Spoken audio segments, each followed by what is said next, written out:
So in this very first lecture of course उत्साह हम start करने वाले हैं चैप्टर नंबर 1 और चैप्टर नंबर 1 में हम करने वाले हैं आज रिलेशन के बारे में चर्चा। तो सबसे पहले हम समझेंगे कि रिलेशन क्या है, जो कि रिकॉल किया जाएगा क्लास 11th के कॉन्सेप्ट को, एंड उसके बाद 3 basic relations, and after that we will study 3 important relations what we have to study in class 12, that is reflexive, symmetric and transitive। तो इन सब बातों को ध्यान में रखते हुए आज का लेक्चर स्टार्ट करते हैं। ऑलराइट, सो क्लास 12 में हमें 3 टाइप के रिलेशन को जानना है, that is reflexive, symmetric and transitive. तो उनको जानने से पहले हमें रिलेशन क्या है इसको रिकॉल कर लेना चाहिए, जो हमने क्लास 11th में पढ़ा था। तो रिलेशन क्या है? बेसिकली वो A क्रॉस B का एक सबसेट होता है। इसको डिनोट करने के लिए हम लिख सकते हैं कि R is equal to and is a set of the order pair A B, जहाँ से ऑर्डर पेयर का पहला एलिमेंट A से आएगा और दूसरा एलिमेंट B से आएगा। तो उस प्रकार से हम कहेंगे कि relation A to B defined है। अब ये चीज़ें आपको पता होंगी पहले से, मैं ये मान के चलता हूँ। अब 3 बेसिक टाइप के रिलेशन हैं जिनको जानने के थ्रू हम ये भी रिकॉल कर सकते हैं कि रिलेशन क्या है। उसके बाद हम जानेंगे कि symmetric relation, reflexive relation and transitive relation क्या होते हैं। तो यहाँ पर आपने जो 11th क्लास में स्टडी की थी, वहाँ पे रिलेशन को पढ़ा गया था 2 सेट्स के ऊपर, relation such that A to B, जिसमें ऑर्डर पेयर का पहला एलिमेंट आएगा A से और दूसरा एलिमेंट आएगा B से। लेकिन रिलेशन ऑन A का मतलब होता है कि अगर आपसे कहा जाए relation such that A to A, that means एक ही सेट है और एक ही सेट के ऊपर हम रिलेशन को डिफाइन कर रहे हैं। हमारे पास सीन में 2 सेट्स नहीं हैं। तो उस केस में जब ये रिलेशन डिफाइंड होगा, इसका सीधा सा मतलब है कि जो रिलेशन के अंदर जो एलिमेंट्स आएंगे, अगर A, B के फॉर्म में आ रहे हैं, तो वो A और B दोनों के दोनों उस सेट A से ही आएंगे ऑब्वियसली। तो ऐसे केस में कहा जाता है रिलेशन ऑन A या रिलेशन इन A। अब 3 तरह के जो बेसिक रिलेशंस हैं उनको जान लेते हैं। सबसे पहला है एम्प्टी रिलेशन। एम्प्टी रिलेशन का मतलब है, नाम से ही जाहिर है, कि अगर हमारे पास कोई रिलेशन R ऑन A इस तरीके से हो कि कोई भी एलिमेंट A का किसी भी एलिमेंट ऑफ A से कनेक्टेड या रिलेटेड ना हो, तो उसे हम कहेंगे एम्प्टी रिलेशन। और उसे नोट करने के लिए हम क्या लिखेंगे? फाई का सिंबल देंगे। और फाई चूँकि A क्रॉस A का सबसेट होगा, तो इस बात को भी बताता है कि A क्रॉस B का कोई भी सबसेट रिलेशन होगा, इसलिए फाई भी एक रिलेशन है और इसको हम लोग एम्प्टी रिलेशन बोलेंगे।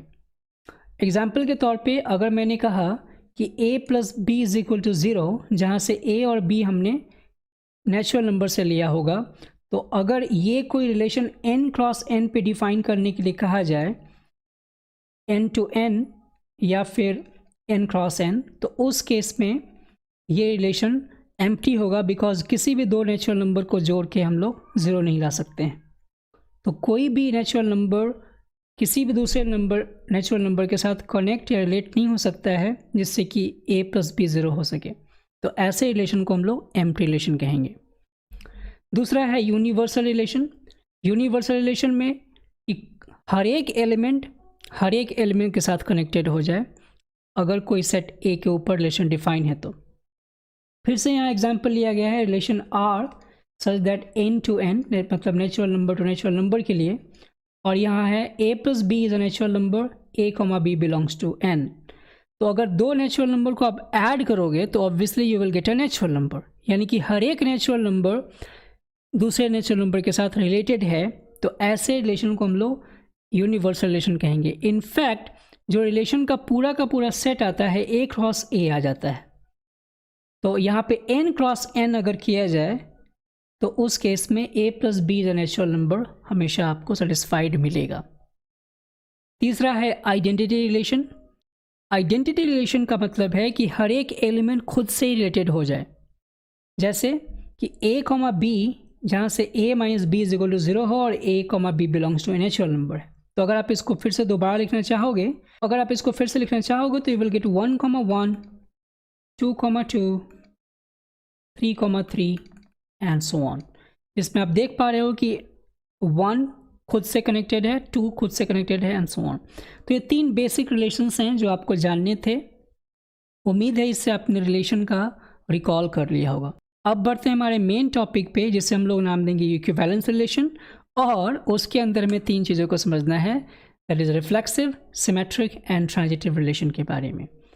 तो इक्विवेलेंस रिलेशन एक टाइप ऑफ रिलेशन है जिसमें एक relation R on A define होता है, और उस केस में इक्विवेलेंस कहा जाएगा जब वो तीनों के तीनों रिलेशंस के पैरामीटर को सेटिस्फाई करता है। मतलब वो रिफ्लेक्सिव भी हो, सिमेट्रिक हो और ट्रांजिटिव हो, तीनों को तीनों हो जाए तो वो रिलेशन इक्विवेलेंस कहलाएगा। लेकिन हम ये जानना ज़रूरी है कि रिफ्लेक्सिव, सिमेट्रिक और ट्रांजिटिव वास्तव में होते क्या हैं, तभी तो हम उसको कह पाएंगे कि वो रिलेशन इक्विवेलेंस है या नहीं है। सबसे पहले जानते हैं रिफ्लेक्सिव रिलेशन क्या है। तो रिफ्लेक्सिव रिलेशन का डेफिनेशन सिंपल है, a relation R on A such that A, belongs to R for every A belongs to A। अब इसको समझते हैं एग्जाम्पल से। मान लीजिए हमारे पास कोई एक सेट है 1, 2, 3 का, इसमें एलिमेंट्स हैं, और उस पे मान लेते हैं कि पहले हमने डिफ़ाइन किया कोई एक रिलेशन दैट इज़ R, और रिलेशन को हमने इस तरीके से डिफ़ाइन किया, इसमें 1, 1, 2, 2 एंड 3, 3 हैं। तो इस डेफिनेशन के आधार पे हमें क्या देखना होगा कि A के पास जितने भी एलिमेंट्स हैं उन सभी एलिमेंट्स के लिए A, वाला स्ट्रक्चर होना चाहिए। मतलब 1 के लिए 1, 1, 2 के लिए 2, 2 एंड 3 के लिए 3, 3। यानी कि हर एक एलिमेंट अपने आप से रिलेटेड हो, ऐसे ऑर्डर पेयर्स का शामिल होना उस रिलेशन में ज़रूरी है। तो ये रिलेशन रिफ्लेक्सिव हो जाएगा बिकॉज यहाँ हर एक एलिमेंट के लिए 1, 1, 1 के लिए 1, 1, 2 के लिए 2, 2 एंड 3 के लिए 3, 3 अवेलेबल है। सिमिलरली मैंने S कोई दूसरा सेट लिया, तो इस सेट के लिए आप देखोगे तो इसमें 1, 2 है, 1, 1 है, 2, 2 है, 2, 1 एंड सो ऑन है। तो हमें केवल इतना ही देखना है कि क्या 1, 1, 2, 2 और 3, 3 है कि नहीं। तो हमने देखा ये यहाँ है, यहाँ और यहाँ है, बाकी कुछ हो या नहीं हो वी डोंट केयर, इसलिए ये भी क्या होगा, रिफ्लेक्सिव होगा। लेकिन इस T रिलेशन के बारे में आप देखोगे तो 1, 1 होगा एंड 2, 2 इसमें अवेलेबल है, लेकिन 3, 3 नहीं है। तो हम लिखेंगे क्या, 3, 3 does not belongs to the relation T and so it is not reflexive. I hope आपने समझ लिया होगा। यहाँ पे एक बात आप ध्यान दीजिए कि जो रिलेशन R था वो आइडेंटिटी रिलेशन भी था, बिकॉज इसमें हर एक एलिमेंट खुद से रिलेटेड था। तो ये आइडेंटिटी होने के बावजूद रिफ्लेक्सिव भी था, बिकॉज रिफ्लेक्सिव होने का जो क्राइटेरिया है उसको भी सेटिस्फाई कर रहा है। अब आइडेंटिटी और रिफ्लेक्सिव में इतना ही अंतर है कि रिफ्लेक्सिव में 1, 1, 2, 2 और 3, 3 के अलावा भी कुछ और एलिमेंट्स हो सकते हैं, लेकिन आइडेंटिटी में केवल 1, 1, 2, 2 और 3, 3 ही मिल रहा है। मतलब केवल A, वाला स्ट्रक्चर मिलेगा, ऑर्डर पेयर मिलेगा। अब बढ़ते हैं आगे, सिमेट्रिक रिलेशन कैसे डिफाइन होता है ये समझते हैं। सिमेट्रिक रिलेशन का डेफिनेशन भी सिंपल है। अगर कोई relation R on A define है तो उस केस में अगर A, B अगर R में है, यहाँ ध्यान देना कि A, B अगर R में होगा तो B, A भी उसी R में होना चाहिए। For all A, B belongs to, मतलब यहाँ A और B ऑर्डर पेयर में नहीं है, ध्यान देना ये A और B जो R में आपको दिख रहे हैं उसके लिए बात की जा रही है, और A, B ऑब्वियसली A वाले सेट से होना चाहिए। तो जैसे हमने यहाँ एग्जांपल लिया सेट A 1, 2, 3 और रिलेशंस को डिफाइन किया जैसे R, S, T and U। तो देखते हैं कि ये चारों रिलेशंस सिमेट्रिक हैं कि नहीं। तो सबसे पहले 1, 1, 2, 2 एंड 3, 3। तो 1, 1 आप इसको ऐसे समझो, अगर 1, 1 है तो उसके लिए आप अगर ऑर्डर पेयर के ऑर्डर को रिवर्स करोगे तो मिलेगा क्या, BA मिलना चाहिए AB के लिए। तो 1, 1 का रिवर्स ऑर्डर क्या मिलेगा, 1, 1 और 2, 2 के लिए भी 2, 2 एंड 3, 3 के लिए भी 3, 3। सो इसलिए ये सिमेट्रिक होगा। दूसरा तरीका है कि यहाँ पे ये वैक्यूअसली ट्रू मिलता है। वैक्यूअसली जो वर्ड है ये लॉजिक की भाषा है, तो इसमें आपको सीधा समझना ये है कि अगर कोई कंडीशन दिया हुआ हो और कंडीशन के आधार पे कुछ चीज़ मतलब सत्य हो रहा हो और कंडीशन ही यहाँ पे नहीं फुलफिल हो रहा हो किसी गिवन एग्जाम्पल में, तो उसको ट्रू माना जाएगा। तो यहाँ कंडीशन क्या था, a comma b belongs to R, और उसके लिए b comma a belongs to R अगर मिलता हो तो ये कंक्लूड होकर रिलेशन सिमेट्रिक होगा। तो a कॉमा बी में अगर a और b डिस्टिंक्ट हैं तभी आप उसको रिवर्स कर पाओगे। अगर वो इक्वल होंगे तो उसकी बारे में तो कुछ ये सिमेट्रिक कह ही नहीं रहा है। तो उस केस में भी हम अगर वैक्यूअसली ट्रू करके समझें तब भी ये ट्रू होगा, बिकॉज ये 1,1 को अगर आप डिस्टिंक्ट नहीं मानोगे, 1 और 1 ऑब्वियसली डिस्टिंक्ट नहीं है, 1 and 1, तो इसलिए वैक्यूअसली ट्रू भी इसको कहा जा सकता है। ये चूँकि आइडेंटिटी रिलेशन भी था और आइडेंटिटी रिलेशन रिफ्लेक्सिव भी था, अभी मैंने देखा था, और ये सिमेट्रिक भी है। अब आते हैं अपने दूसरे रिलेशन के ऊपर। एस में है 1 2, तो 1 2 एक ऑर्डर पेयर है, इसके लिए हमें क्या देखना चाहिए था, बी ए दैट इज़ 2 1, तो 1 2 के लिए 2 1 अवेलेबल है। और आप 2 1 को इंडिविजुअल देखोगे तो 2 1 के लिए फिर 1 2 अवेलेबल है, देन 3 2 के लिए 2 3 एंड 2 3 के लिए 3 2। तो आपने एक पेयर देख लिया तो ऑब्वियसली वो करेक्ट ही मिलेगा।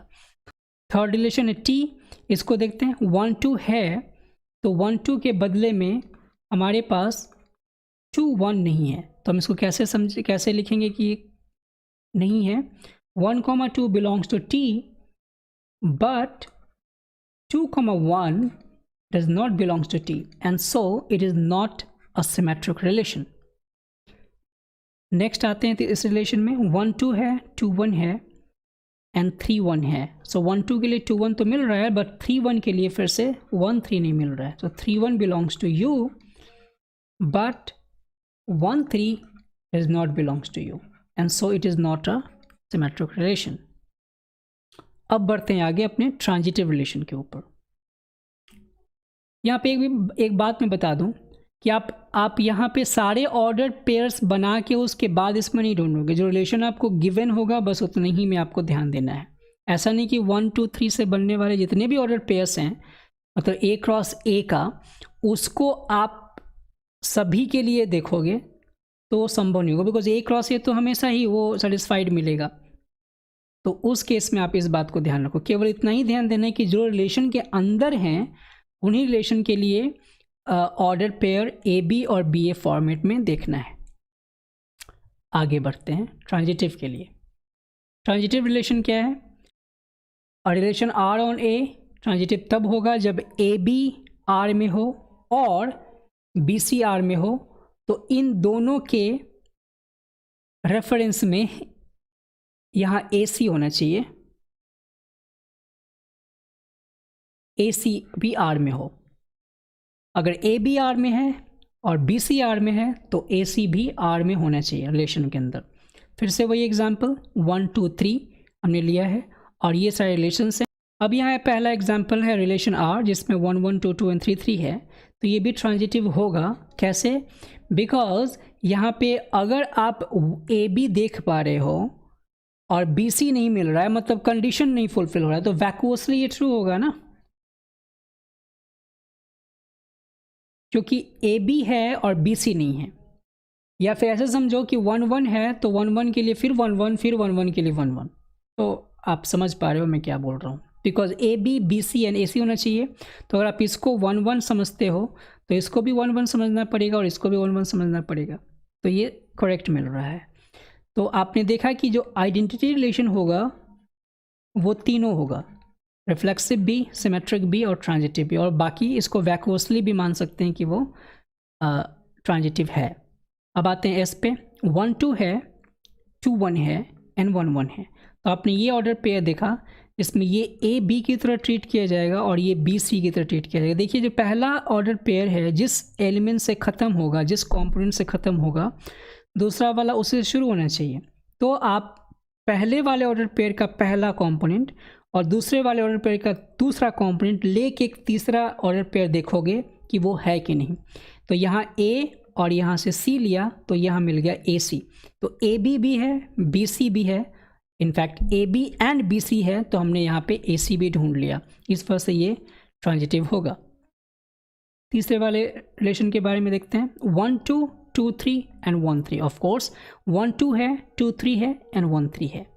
तो इस वजह से ये भी क्या होना चाहिए, ट्रांजिटिव हो जाना चाहिए।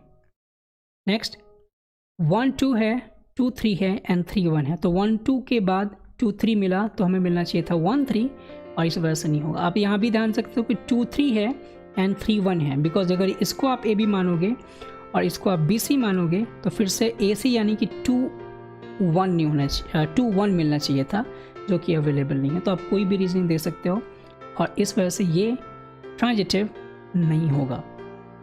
तो अभी तक हमने जो कुछ भी पढ़ा यहाँ पे वो सभी कुछ सेट के फॉर्म में था। कई बार रिलेशन को कुछ दूसरे फॉर्मेट में डिफाइन करना पड़ता है और उस फॉर्मेट से समझना कई बार आसान होता है, क्वेश्चन को हैंडल करना आसान होता है, तो उसको भी देख लेते हैं वो क्या है। हमें पता है कि अगर ए कोमा बी रिलेशन का एलिमेंट है, मतलब ए कोमा बी का ऑर्डर पेयर रिलेशन आर का एलिमेंट है, तो हम उसको ऐसे लिख सकते हैं ए रिलेशन बी। तो अगर रिफ्लेक्सिव कहना हो किसी रिलेशन को तो हम ये समझे कि ए रिलेशन ए हो for every A belongs to A. अगर सिमेट्रिक कहना हो तो ए बी से रिलेटेड हो, यानी कि बी रिलेटेड ए हो। अगर ए रिलेशन बी हो देन बी रिलेशन ए होगा, तो हम उसे सिमेट्रिक कहेंगे। सिमिलरली अगर ट्रांजिटिव कहना हो तो ए रिलेशन बी होना चाहिए सही, बी रिलेशन सी, अगर दोनों मिल जाएं तो हमें ए रिलेशन सी ढूंढना होगा। तो कई बार इस चीज़ को भी हमें ध्यान देना चाहिए। इस पे हम लोग देखेंगे एग्जाम्पल। पहले हम ये समझते हैं कुछ एग्जाम्पल के थ्रू, कुछ क्वेश्चंस के थ्रू कि हमने जो सीखा है उसको कैसे अप्लाई कर पाएंगे। देखिए ये सारे एक्सरसाइज का क्वेश्चन है आपका, मैं सारे क्वेश्चंस नहीं करूँगा, कुछ ही क्वेश्चंस को डिस्कस कर दूंगा। तो यहाँ ध्यान देना है आपको। पहले वाले क्वेश्चन का मैं ये फर्स्ट पार्ट दिखाता हूँ कैसे करेंगे।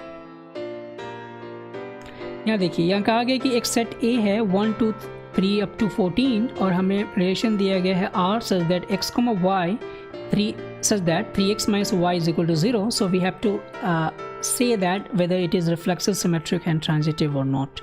तो यहाँ से अब इस फर्स्ट पार्ट के लिए R जब रोस्टर फॉर्म में लिखा जाएगा, so what do we get? We get 1, 3 because x की वैल्यू 1 रखेंगे तो y की वैल्यू 3 मिलेगी, obviously because 3x minus y is equal to 0 है। Then 2, 6, then 3, 9, then 4, 12 and then we can not write 5, 15 because x और y दोनों के दोनों ए सी होने चाहिए, बिकॉज रिलेशन जब भी डिफाइन होता है वो a पे केवल डिफाइन है। तो अगर x की वैल्यू हम 5 लेंगे तो y की वैल्यू 15 आ जाएगी और 15 इस सेट में है ही नहीं, तो यहीं पे स्टॉप कर देंगे। And now you get that to find out whether this relation is reflexive or not, you have to check what 1, 1, 2, 2, 3, 3 जो कि नहीं है इसमें। तो ये 1, 1, 2, 2, 3, 3 यानी कि a वाला जो स्ट्रक्चर है वो फुलफिल नहीं हो रहा है, तो इस वजह से ये रिफ्लेक्सिव नहीं है, मतलब a के सेट से ये रिफ्लेक्सिव नहीं होगा। सो it is not reflexive.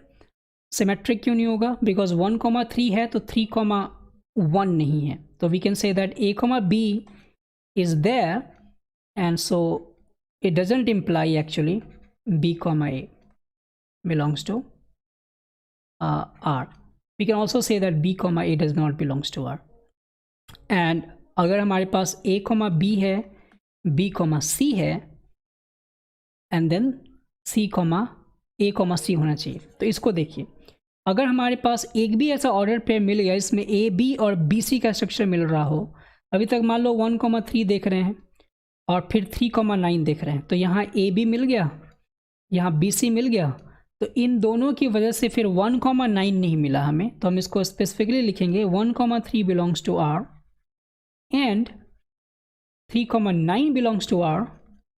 It is true but 1, 9 does not belongs to R and so not transitive. आप ध्यान दीजिए, अगर ये 3, 9 नहीं मिल पाता ना तो हम इसको ट्रांजिटिव बोल सकते थे, बिकॉज अगर 1, 3 है और मान लो 3, 9 नहीं है तो उस केस में 2, 6 एंड 4, 12 तीनों अलग अलग ऑर्डर पेयर होते और हमारे पास ए बी है और बी सी नहीं है, तो कंडीशन ही फुलफिल नहीं हो रहा है, इस वजह से वैक्यूअसली ये ट्रू हो सकता था कि वो ट्रांजिटिव है। ऑलराइट, अब बढ़ते हैं आगे। आप लोगों के लिए ये क्वेश्चन आप कर सकते हो, इसको मैं नहीं करूँगा। अब मैं ये क्वेश्चन नंबर 4 करके दिखा देता हूँ आप लोगों को। तो क्वेश्चन नंबर 4 के लिए मैंने यहाँ पे ले लिया है एक स्पेस और उसको हम लोग देखते हैं। यहाँ है relation R in the set z for all integers, z is an integer actually, और हम बताने कि x minus y is integer. अब ध्यान दो कि अभी जो हमने ये क्वेश्चन किया था इसमें हमने रोस्टर फॉर्म में लिख दिया था, लेकिन कई बार ऐसा होगा कि जब सेट बड़ा हो और रिलेशन इस तरीके से डिफाइन हो जिसमें रोस्टर फॉर्म में लिखना इम्पॉसिबल टाइप का हो, इन द सेंस कि आप उसको लिखने के लिए अपना पूरा जीवन लगा सकते हो, तब भी नहीं लिखा जाएगा। क्यों? क्योंकि x माइनस वाई एक इंटीजर है, तो आप कितने इंटीजर्स का ऑर्डर पेयर लिखोगे? Relation will not is actually an infinite relation जिसमें इन्फिनिट नंबर ऑफ एलिमेंट्स हैं। तो वैसे केसेस में आपको एक जनरल वे अप्लाई करना चाहिए। कैसे? आप क्या करोगे कि रिफ्लेक्सिव का जो डेफिनेशन है, सिमेट्रिक का जो डेफिनेशन और ट्रांजिटिव का डेफिनेशन है, उसको अप्लाई करा के देखोगे कि यह वास्तव में सही मिल रहा है कि नहीं। तो हमें मिलना क्या चाहिए? सबसे पहले रिफ्लेक्सिव के लिए हम क्या देखेंगे कि x, x belongs to R होना चाहिए, isn't it? We should have x, x belongs to R और reflexive। और मैं बिल्कुल ही इसको लूजली और बिल्कुल कैजुअल वे में कर रहा हूँ। तो x, x belongs to R है, तो उसके लिए क्या लिखोगे? x minus x is an integer, isn't it? Of course। तो x minus x an integer होना चाहिए, तो क्या मिलेगा? 0 इज एन इंटीजर। तो अपने आप से पूछिएगा कि क्या 0 इंटीजर है? Of course it is. तो क्या लिखेंगे? Which is true.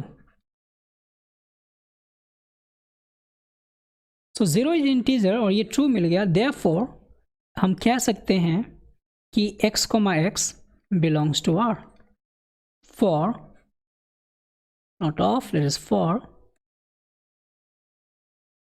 every x belongs to z। कोई भी इंटीजर हो, आप x माइनस x सब करोगे तो इंटीजर होना चाहिए। मतलब ये कि ये जो पार्ट हमने लिखा है, ये हमें ये साबित करना था is x, x belongs to R, और इनफैक्ट किसके लिए? For every x belongs to integer. यही तो चेक करना होता है रिफ्लेक्सिव के लिए। तो हमने ये साबित किया कि yes it is there. Okay, अब आते हैं सिमेट्रिक पे। तो सिमेट्रिक के लिए आपको क्या चाहिए कि a, b belongs to R implies b, a belongs to R, यानी कि x, y belongs to R। हमें क्या चाहिए? We should have what?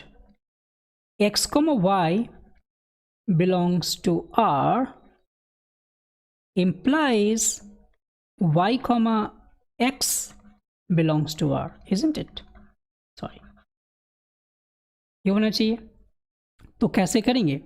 हम यहाँ लिखेंगे कि x, y belongs to R। ये मान लिए कि हमारे पास ये है, not the real number R, that is R। तो हम यहाँ पे लिखेंगे x, y belongs to R।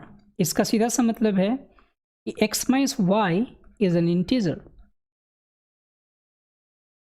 और अगर x माइनस वाई एक इंटीजर है तो क्या हम negative of x minus y को एक इंटीजर मानेंगे?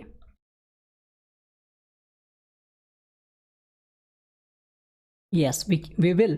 वाई? बिकॉज यहाँ पे लॉजिक आप दोगे कि negative of an integer is also integer. Correct और not?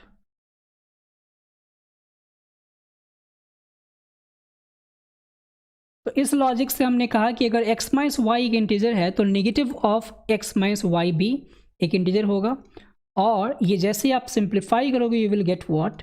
Negative x plus y, जिससे कि आप लिख सकते हो y माइनस एक्स।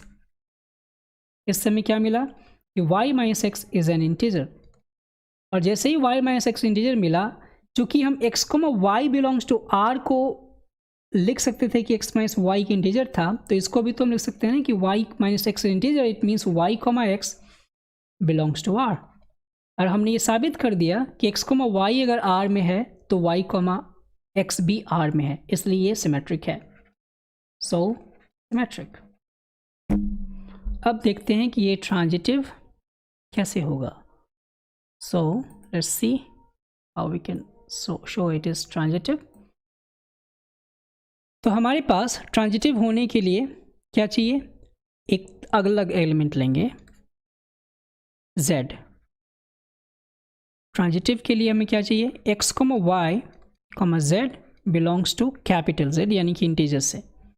और हमें अब 3 चीज़ों पे ध्यान देना है, क्या क्या, कि x, y belongs to R and y, z belongs to R and that implies x, z belongs to R। हमें यही तो चेक करना है कि अगर x, y and y, z R में है तो क्या x, z R में है, इसको देखते हैं कि है कि नहीं। तो हम लेंगे क्या कि x, y belongs to R एंड साथ साथ ले लेंगे कि y, z belongs to R। अब इससे फ़ायदा क्या होगा कि हम इन दोनों को उसी तरीके से लिख सकते हैं जैसा मैंने पहले लिखा था, that is x minus y is an integer. और ध्यान दीजिए यहाँ पे लिखना होगा and y minus z is an integer. अपने आप से पूछिए, हमें लाना है x और z में रिलेशन, यानी कि हमें साबित करने की x minus z is an integer. तो अगर मैं इन दोनों इन्फॉर्मेशन को यूज़ करना चाहूँ तो y को हटाना पड़ेगा x और z में रिलेशन लाने के लिए। आप ध्यान से देखो, यहाँ y निगेटिव में है और ये y प्लस में है, तो अगर दोनों को ऐड कर देंगे तो हमारा काम बन जाएगा। लेकिन हम ऐड करेंगे, लेकिन ये इंटीजर हुड का जो प्रॉपर्टी है वो प्रिजर्व रहना चाहिए, वो रहना चाहिए इंटीजर दोनों। तो हम क्या दो इंटीजर को ऐड करके इंटीजर ला सकते हैं? Of course it is a universal rule कि अगर दो इंटीजर्स को आप ऐड करोगे तो एक इंटीजर ही मिलेगा।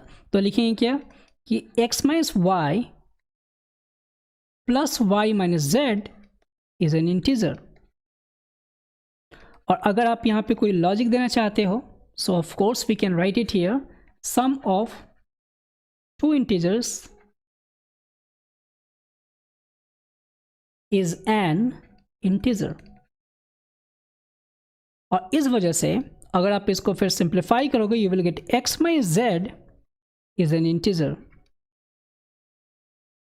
and so we can safely write that x, z belongs to R।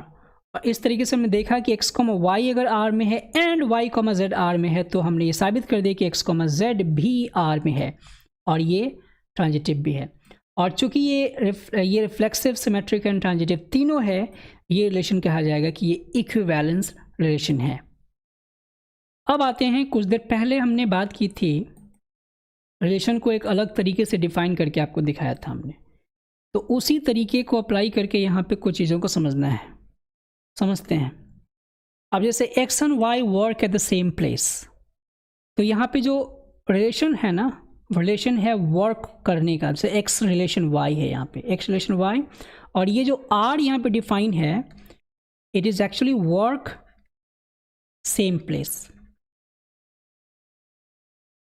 ये है रिलेशन। तो x और y work at the same place, इसका मतलब कि अगर रिफ्लेक्सिव चेक करना होगा तो y को क्या कर देना होगा, x से रिप्लेस। तो रिफ्लेक्सिव के लिए क्या करना होगा, x रिलेशन x। आप खुद से पूछो कि जहाँ पे x काम करते हैं भाई साहब, वहीं पे वो x काम करते हैं, that means x relation x is obviously true. x and y at the same place को अगर आप लैंग्वेज में पढ़ोगे, so what you get, x, x belongs to R, that means x and x work at the same place and it is actually reflexive. Symmetric हुआ कि नहीं? x relation y है, मतलब x और y जहाँ पे काम करते हैं, अगर इसको मैं y, x भी लिखूँ तब भी तो सही होगा ना। जहाँ पे राम और श्याम काम करते हैं वहीं पे श्याम और राम काम करते हैं। ध्यान रहे कि राम और श्याम दोनों दूसरे केस में भी सेम ही हैं, तो इसलिए क्या हो जाएगा, सिमेट्रिक भी हो जाएगा। x relation y and y relation z and so x relation z, क्योंकि x और y जहाँ काम करते हैं, y और z जहाँ काम करते हैं, वहीं x और z भी काम करते हैं। मतलब x and y and z जहाँ काम करते हैं वहीं x और z भी काम करते हैं। ऑलराइट, तो ये बहुत इजी है, इसमें कोई घबराने की बात नहीं है, आप लोग इसको कर लोगे। यहाँ पे एक इंपॉर्टेंट चीज़ है जो मैं बताना चाहता हूँ, वो है question number part D actually. Okay, now the question is part D में x is wife of z, तो यहाँ पे जो R है वो है वाइफ ऑफ Z, ठीक है। तो रिलेशन है वाइफ ऑफ होने का, तो X रिलेशन X अगर देखोगे रिफ्लेक्सिव में तो क्या लिखना पड़ेगा, X रिलेशन X, यानी कि X is wife of X, it can be possible because कोई इंसान खुद का मतलब कोई भी महिला खुद की वाइफ कैसे हो सकती है, so this is not possible in fact, तो ये रिफ्लेक्सिव नहीं होगा। सिमेट्रिक है X relation Y implies Y relation X होना चाहिए ना। आप इसको पढ़ के देखो कि करेक्ट है कि गलत है। तो X minus X relation Y का मतलब है कि X is wife of Y, यानी कि यहाँ पे सीधा सा ये मिलता है कि ये होगी कोई फीमेल और ये होगा कोई male, X is wife of Y। और यहाँ पे अगर आप इसको इसी ऑर्डर में पढ़ोगे तो ये होना चाहिए कि Y is male and X is female, it means Y is husband of X, not the wife of X. So it is also not symmetric. In transitive, that is important. Transitive में X relation Y and Y relation Z. ध्यान दीजिए कि अगर X Y की wife है तो Y Z का wife नहीं हो सकता, बिकॉज Y ऑलरेडी एक मेल है और ये Y फिर से किसी दूसरे के साथ वाइफहुड के संबंध को नहीं रख सकता, क्योंकि वो ऑलरेडी मेल है, so he can't be a wife of somebody. It means ये तो मिलेगा ही नहीं आपको किसी केस में, और केवल X रिलेशन Y ही रह जाएगा। इस वजह से चूँकि कंडीशन ही नहीं मिला हमें ट्रांजिटिव होने के लिए, जो कंडीशन होना चाहिए था, और इस वजह से वैक्यूअसली हम क्या कह सकते हैं कि ये ट्रू है, is vacuously true because we can't get Y relation Z।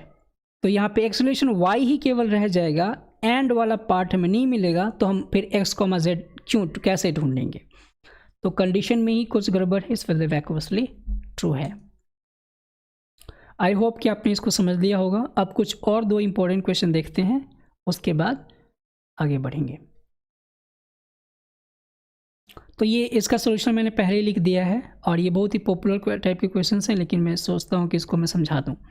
तो यहाँ क्वेश्चन नंबर 2 में कहा गया है कि आपको एक रिलेशन गिवन है सेट रियल नंबर पे। ध्यान दीजिए कि यहाँ रियल नंबर का सेट है, और रियल नंबर का सेट जब भी आता है तो यहाँ थोड़ा सा आपको बिल्कुल सावधान होकर सोचना चाहिए ऐसे केसेस में, क्योंकि यहाँ पे हम कोई एक रिलेशन ऑर्डर पेयर के रोस्टर फॉर्म में नहीं लिख सकते, मतलब रोस्टर फॉर्म में नहीं लिख सकते हैं।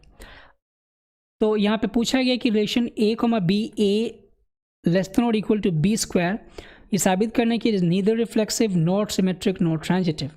सो what we do now here is what, यहाँ पे रिफ्लेक्सिव चेक करने के लिए आपको होना क्या चाहिए, यहाँ पे सीधा सीधा आप देख लो, इसका मैं एक फॉर्मल तरीका लिख रहा हूँ, यहाँ पे लिखा हुआ है मैंने। तो for R to be reflexive we should have A, A belongs to R and so A should be less than A square, because हम क्या कर रहे हैं, इस B को भी A से रिप्लेस कर रहे हैं, तो यहाँ भी रिलेशन जो डिफाइंड है उसमें भी B को A से रिप्लेस करना पड़ेगा। तो A रिलेशन A स्क्वायर होना चाहिए and should hold for all A belongs to R। अब ध्यान दीजिए यहाँ पे कहा गया for all A belongs to R होना चाहिए, तो अगर एक भी गलत आ गया, एक भी हमने ये गलत साबित कर दिया किसी एक रिलेशन रियल नंबर के लिए, तो उस केस में रिफ्लेक्सिव नहीं हो पाएगा। तो हमने यहाँ पे जानबूझ के लिया कि A इज इक्वल टू 1/2, तो A की जगह हम हाफ अगर लेंगे तो उस केस में A less than A square नहीं ट्रू हो पाएगा, बिकॉज हाफ स्क्वायर से बड़ा नंबर है। तो इसलिए हमने देखा कि यहाँ पे A, A रिलेशन में नहीं आ पा रहा है इस हाफ के लिए, तो ये रिफ्लेक्सिव नहीं हो पाएगा, क्योंकि रिफ्लेक्सिव खुद कहता है कि for all element from the set, और सेट यहाँ पर रियल नंबर है, तो एक भी रियल नंबर अगर फुलफिल नहीं कर पाएगा that means is not reflexive. In similar with symmetric के लिए for R to be symmetric, तो A, B belongs to R, B, A belongs to R होना चाहिए। तो हमने यहाँ पे फिर से ले लिया A is equal to 1 and B is equal to 2। तो अगर A और B हमने लिया है A is equal to 1, B is equal to 2, तो उस केस में 1 लेस देन 2 स्क्वायर तो करेक्ट मिलेगा आपको। यहाँ देखिए, let me change the colour, 1<2 तो आपको परफेक्टली मिलेगा, लेकिन 2<1 करेक्ट नहीं मिलेगा, इसलिए से सिमेट्रिक नहीं होगा। ट्रांजिटिव के लिए भी फिर से वही प्रयास करेंगे कि ट्रांजिटिव के लिए हमें चाहिए ए कॉमा बी, बी कॉमा सी होने चाहिए रिलेशन में, और उसके बदले में फिर हमें मिलना चाहिए था ए कॉमा सी।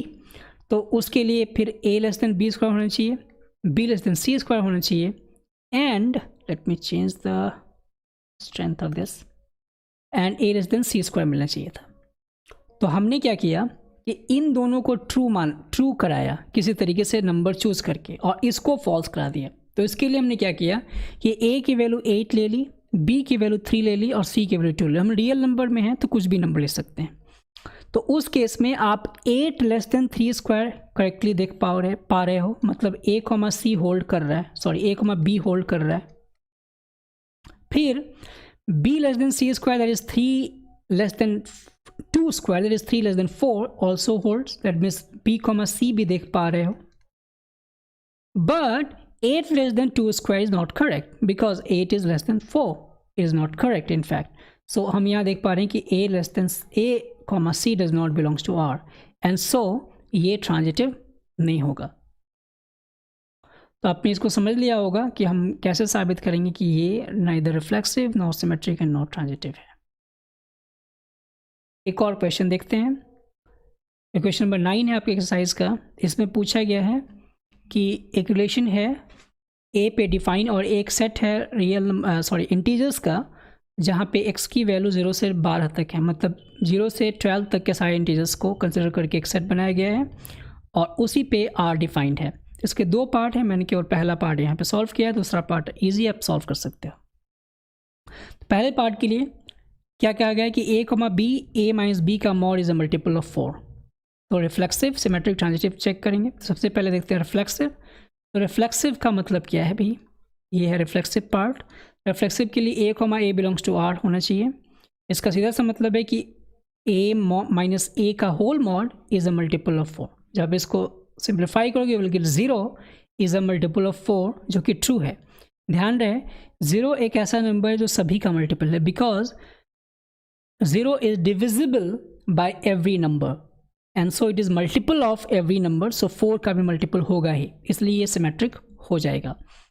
अब a, b belongs to R, a-b multiple of 4 हो तो b-a मल्टीपल ऑफ 4 अगर मिलेगा तो उसे हम सिमेट्रिक कहेंगे। तो ये सिमेट्रिक के लिए कैसे देखेंगे आप, a-b is a multiple of 4, तो उसका मॉड अगर a-b का अगर मॉड निकालोगे तो obviously the sign doesn't matter, तो b-a का मॉड भी तो मल्टीपल ऑफ 4 ही मिलेगा, है ना।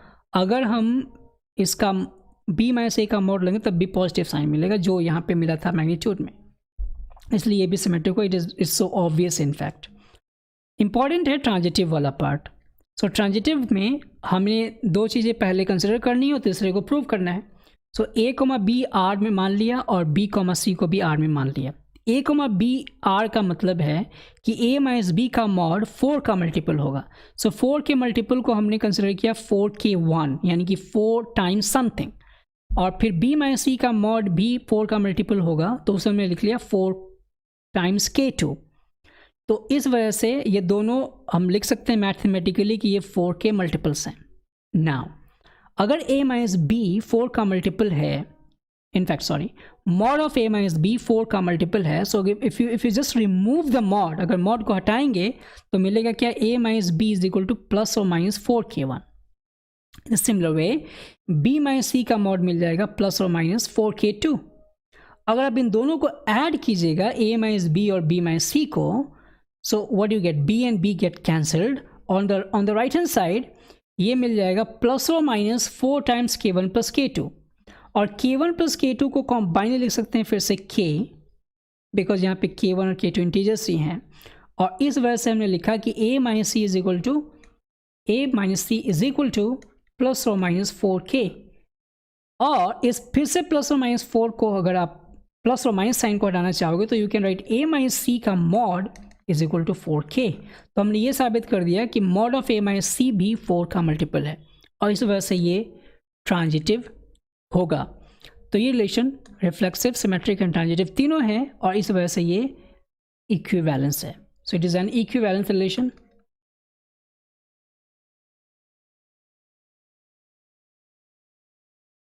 Because it is trio. तीनों है। अब इसमें एक और पार्ट है कि find the set of all numbers all elements related to one in each case. तो पहले केस के बारे में हम चर्चा करें तो पहले केस को ही समझेंगे। तो वन के साथ जो जो भी एलिमेंट्स कनेक्टेड हैं उनको आपको एक साथ लिख देना है। तो आप सोच के देखिए, वन के साथ चूंकि आप देखो 4 का मल्टीपल होना है, तो अगर मैं ए को 1 लेता हूं तो बी को क्या लेना पड़ेगा ताकि ये सब्ट्रैक्ट होने के बाद जो नंबर मिले वो 4 का मल्टीपल हो। It's so simple. How do you find it? आप यहाँ देखिए, या तो आप पहले इसको बना सकते हो और जितना भी ऑर्डर पेयर बनेगा उसमें से आप छांट सकते हो कि 1 के साथ कौन कौन सा कनेक्टेड है, and so you get the idea. अब हम ऐसे लिख सकते हैं ना, 1 माइनस हम बी ढूंढना चाहते हैं and is equal to what 4 times k, ऐसे लिख सकते हैं। अब आप क्या लिखोगे, 1 minus B is equal to plus और minus 4k। So B is equal to 1 minus 4k और b is equal to 1 plus 4k। Clear है? यानी कि अगर मैं यहाँ पे देखना चाहूँ तो k की वैल्यू अगर मैं 0 रखूँगा तो ये मिल जाएगा 1 माइनस 4, सॉरी 1। सो b की वैल्यू तो एक तो हम लिख सकते हैं 1, वो b की वैल्यू मिल गई 1, यानी कि हम b की वैल्यू ढूंढे तो एक तो 1 मिल गया। बाकी अगर एक k की वैल्यू यहाँ पे 1 रखेंगे तो फिर ये नेगेटिव नंबर्स मिलेंगे, और उस केस में हम यहाँ पे नेगेटिव नंबर नहीं ढूंढना चाहते क्योंकि 0 से 12 के बीच में है, तो ये पार्ट तो हमारा छट गया केवल 1 दे के। अब अगर यहाँ पे k की वैल्यू 0 रखेंगे तो a की वैल्यू 1 b की वैल्यू 1 मिलेगी, जो कि मैंने पहले लिख दिया है। अगर k की वैल्यू 2 रखेंगे, सॉरी 1 रखेंगे तो यू विल गेट 5, देन 2 रखेंगे तो यू विल गेट 9, देन 3 रखेंगे तो मिल जाएगा 13, और इस वजह से बस इतना ही हम लिख के छोड़ देंगे। और ये 159 जो नंबर्स होंगे वो कनेक्टेड हैं 1 से। आप चेक भी कर सकते हो, 1 से 1 सब्ट्रैक्ट करेंगे तो मिल जाएगा कितना, 0, जो कि 4 का मल्टीपल है। 5 से 1 को सब्ट्रैक्ट किया जाए, 1 को 5 से या 5 को 1 से सब्ट्रैक्ट करेंगे तो विल गेट 4, जो कि 4 का मल्टीपल है। 9 से 1 को सब्ट्रैक्ट करेंगे या 1 से 9 को सब्ट्रैक्ट करेंगे, मॉड लेंगे तो मिल जाएगा 8, जो कि 4 से डिविजिबल है। बाकी नंबर्स आप लोगे 4 से डिविजिबल नहीं मिलेगा उनका सब्ट्रैक्शन। तो ये जो हमने क्वेश्चन किया, जो लास्ट पार्ट अभी हमने देखा, इसी पे आधारित कुछ कॉन्सेप्ट आगे समझना है अगले लेक्चर में, that is we call equivalence class. तो वो चीज़ें हम लोग नेक्स्ट लेक्चर में समझेंगे। Till then you have to take care and keep doing mathematics with उत्साह। थैंक्स।